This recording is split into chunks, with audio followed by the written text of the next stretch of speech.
Bismillahirrahmanirrahim.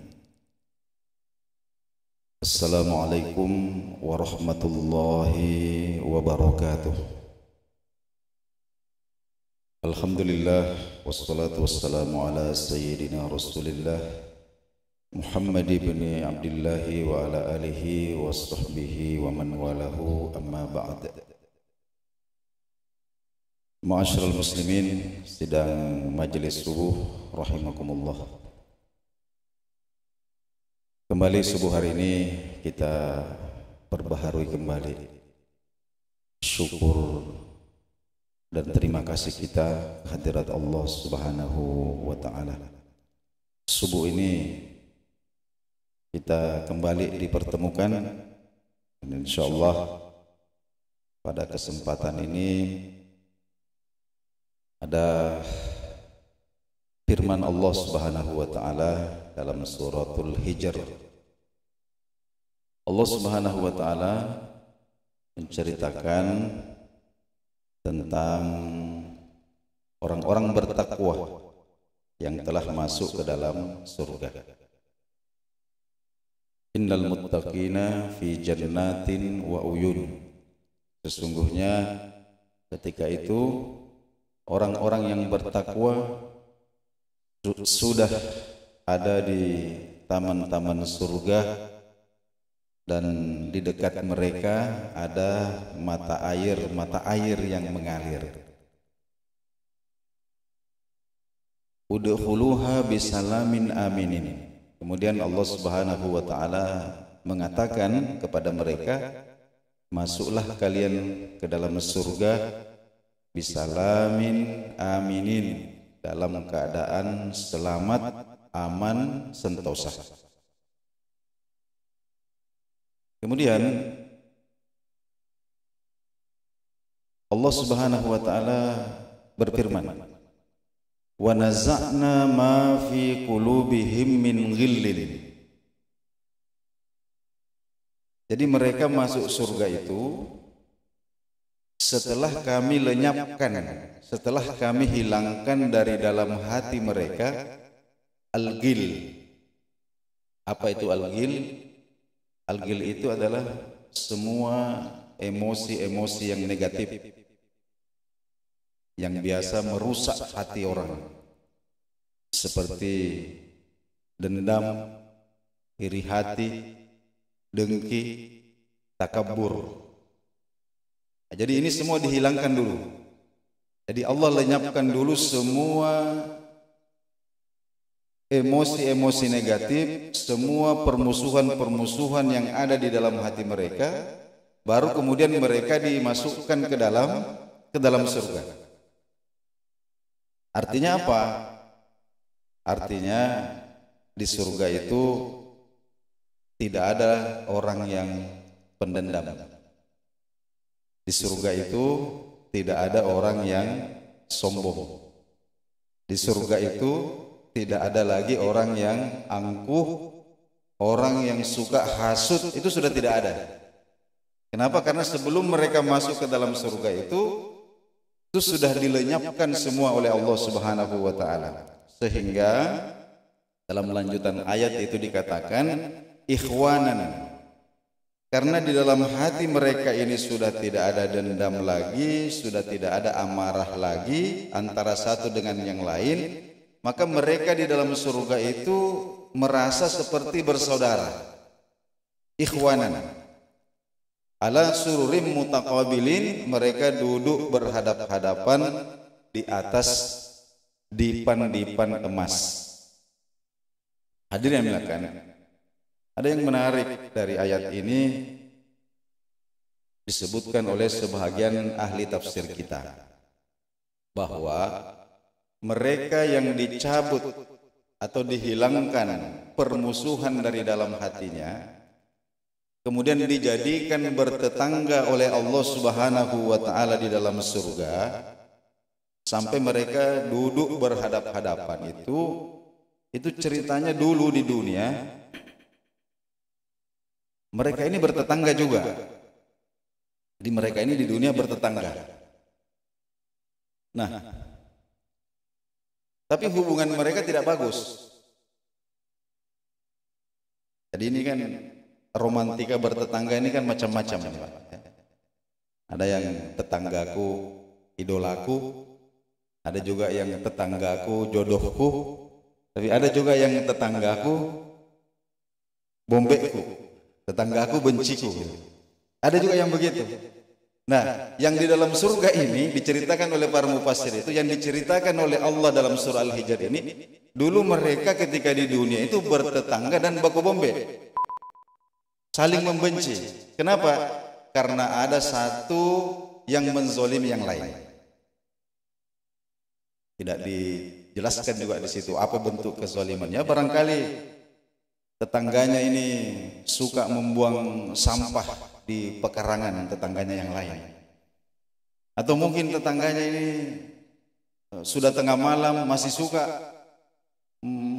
memutar musik keras-keras sehingga kemudian mengganggu tetangganya yang lain, dan ini kemudian menyebabkan yang dizolimi ini marah dan menyimpan rasa sakit hati kepada tetangganya ini. Nah, sampai kemudian dunia ini kiamat. Lalu tibalah hari perhitungan. Kita sudah sering mendengarkan bahwa kita semua ini akan berhadapan dengan Allah Subhanahu wa taala tanpa perantara, tanpa penterjemah. Allah akan berbicara kepada kita, mengadili kita satu persatu. Nah, termasuklah dua orang yang bertetangga ini. Yang dizolimi ini komplain. Dia mengatakan, ya Allah, ini tetanggaku dulu waktu hidup di dunia dia selalu ganggu saya, sakiti perasaan saya. Kamu tidak maafkan, saya tidak bisa maafkan ya Allah. Besar sekali rasa saya merasa dizolimi sekali sama dia. Kemudian ditanyakan kepada yang menzolimi ini, apakah kamu mengakui kesalahanmu itu? Dia mengatakan, iya, saya akui kesalahan saya, Allah. Saya berbuat salah. Maka kemudian Allah meminta supaya yang dizolimi ini memaafkan. Tapi dia tidak mau. Dan di sini ini disebutkan di dalam hadis Nabi Shallallahu Alaihi Wasallam bahwa ketika itu Allah Subhanahu Wa Taala kemudian berbicara kepada yang dizolimi ini. Allah mengatakan, wahai hambaku, tengoklah ke atas. Lalu kemudian orang ini memandang ke atas dan dia lihat ada sebuah istana yang sangat indah. Istana yang sangat indah. Dinding-dindingnya ini terdiri dari batu bata yang terbuat dari emas. Kemudian atapnya ini adalah mutiara putih yang tembus pandang. Sangat besar, sangat indah. Sampai kemudian orang ini mengatakan, ya Allah, Nabi siapakah yang punya istana di atas ini? Dia mengira bahwa yang punya istana itu adalah seorang Nabi. Maka Allah kemudian mengatakan, tidak perlu menjadi seorang Nabi untuk memiliki istana itu. Kemudian orang ini berkata lagi, ya Allah, kalau begitu siapakah di antara wali-walimu yang memiliki istana itu? Maka kemudian Allah mengatakan, tidak perlu menjadi seorang wali untuk memiliki istana itu. Kalau begitu ya Allah, siapakah di antara hamba-hambamu yang solih atau mungkin yang mati syahid yang memiliki istana itu? Maka kemudian Allah mengatakan, tidak perlu menjadi seorang syahid untuk memiliki istana itu. Kalau begitu ya Allah, siapakah yang berhak memiliki istana itu? Maka Allah kemudian mengatakan, yang berhak memiliki istana itu adalah orang yang sanggup membayar harganya. Orang yang sanggup membayar harganya. Maka kemudian hamba ini mengatakan, ya Allah, apakah saya ada peluang untuk memiliki istana itu? Maka Allah mengatakan, peluangmu besar sekali kalau kamu bisa membayar harganya. Kemudian orang ini bertanya, apa harganya ya Allah yang harus saya bayar? Maka Allah kemudian mengatakan, maafkan saudaramu ini. maafkan tetanggamu ini. Kalau kau maafkan tetanggamu ini, istana itu milikmu. Bagaimana? Kau mau? Dia mengatakan, oh saya mau.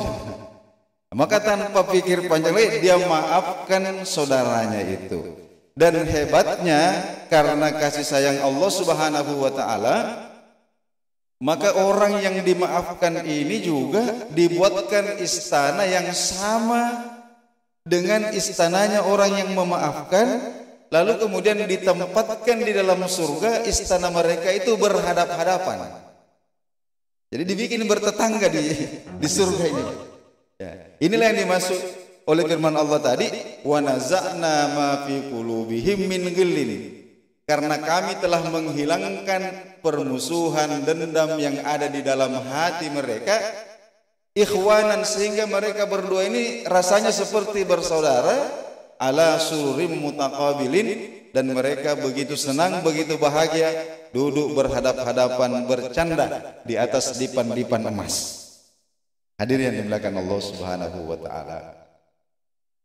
Tadi anak kita ini menyampaikan sebuah hadis yang penting, bahwa betapa Nabi Shallallahu Alaihi Wasallam dalam misi kerasulannya itu, maka puncak segala sesuatu itu baginda Nabi Shallallahu Alaihi Wasallam itu tempatkan adalah akhlakul karimah, akhlak yang mulia. Sebab inilah kunci saadah, kunci kebahagiaan manusia, kesolihan seseorang itu. Ketika orang itu rajin sholat malam, rajin berpuasa, rajin baca Quran, rajin berzikir, itu rasanya tidak bisa dirasakan oleh orang lain, tidak bisa dirasakan oleh orang lain. Akan tetapi akhlakul karimah ini yang langsung dirasakan oleh orang lain. Jadi guru saya ini, saya punya guru pernah memberikan pertanyaan, kira-kira kalau ada orang solih, ada orang yang solih tapi kikir, pelit, kemudian ada preman tapi dermawan, kira-kira mana di antara keduanya yang lebih disukai oleh manusia? Apakah orang soleh yang orang soleh yang kikir ini, atau preman yang dermawan? Ya, yang disukai manusia itu adalah yang dermawan ini, meskipun preman. Kenapa? Karena mereka merasakan langsung. Hadirin yang dimuliakan Allah Subhanahu wa Ta'ala, sekurang-kurangnya arahan baginda Nabi Sallallahu Alaihi Wasallam, kalau kita tidak bisa membantu sesama manusia dari segi materi dan lain-lain sebagainya, sekurang-kurangnya jadilah orang yang mudah untuk memaafkan kesalahan orang. Jadilah orang yang gampang untuk mengerti, memaklumi, melapangkan dada untuk kesalahan-kesalahan yang terjadi. Hadirin yang dimuliakan Allah Subhanahu wa Ta'ala, ada pernah baginda Nabi Sallallahu Alaihi Wasallam berkumpul dengan para sahabat. Kemudian baginda Nabi mengatakan, perhatikan wahai para sahabatku, sebentar lagi akan lewat di tengah-tengah kalian penghuni surga. Tidak lama kemudian ada orang yang penampilannya sederhana lewat menenteng sandal. Maka kemudian ada yang mengatakan, itukah orangnya ya Rasulullah? Maka baginda Nabi mengatakan, ya itu orangnya. Itu orangnya. Maka ada sahabat yang penasaran. Ada yang mengatakan itu Ali bin Abi Thalib, ada yang mengatakan itu Abdullah bin Umar. Lalu kemudian mengikuti orang ini sampai di rumahnya. Ternyata orang ini rumahnya sederhana. Artinya dia bukan seorang sahabat yang besar, tidak terlalu dikenal ini orang. Ya. Akhirnya apa? Karena penasaran dengan orang ini, maka Abdullah bin Umar kemudian berpura-pura menjadi tamu. Berpura-pura menjadi tamu, bermalamlah beliau selama 3 malam di rumahnya itu. Abdullah bin Umar perhatikan, ini orang ibadahnya biasa-biasa saja. Ya sholat 5 waktu, sholat sunnah rawatib, sholat malamnya ya 2 rakaat, 4 rakaat, biasa. Artinya kalau dibandingkan dengan tokoh-tokoh yang lain ini biasa saja ibadahnya. Maka kemudian di hari ketiga, ketika Abdullah bin Umar ini sudah hendak pamit, maka dia berterus terang, sebenarnya saya ke rumah Anda ini hanya untuk menyelidiki saja. Kenapa? Kami ini berkumpul dengan Nabi, kemudian Nabi mengatakan kepada kami, sebentar lagi akan lewat di tengah-tengah kalian seorang penghuni surga. Nah, tidak lama kemudian kamu lewat. Makanya saya penasaran, saya ikuti. Tapi ternyata saya lihat ibadahmu standar-standar saja. Kira-kira apa amalanmu yang istimewa? Dia sendiri, orang ini sendiri ternyata bingung. Wah, saya tidak tahu juga apa ya. Saya ini biasa-biasa saja katanya. Ya, sholat biasa saja, baca Quran biasa saja. Tidak ada yang istimewa. Cuma barangkali ya, sebelum saya tidur, sebelum saya tidur, maka saya niatkan kepada Allah Subhanahu wa taala, ya Allah, hari ini mulai saya bangun tidur sampai saya mau tidur lagi, semua orang-orang yang memiliki kesalahan kepada saya, baik mereka disengaja atau tidak disengaja, semuanya saya maafkan. Baru kemudian beliau tidur. Jadi beliau itu selalu tidur dalam keadaan hatinya bersih, tidak pernah ada dendam, tidak pernah ada amarah kepada orang-orang. Satu hari itu. Ini amalan yang luar biasa. Tapi inilah yang kemudian menyebabkan Allah Subhanahu wa taala ridho kepadanya, dan Allah barangkali memberikan semacam bisikan atau informasi kepada Nabi sallallahu alaihi wasallam bahwa wahai Muhammad, itu adalah salah seorang di antara tetangga-tetanggamu nanti di surga.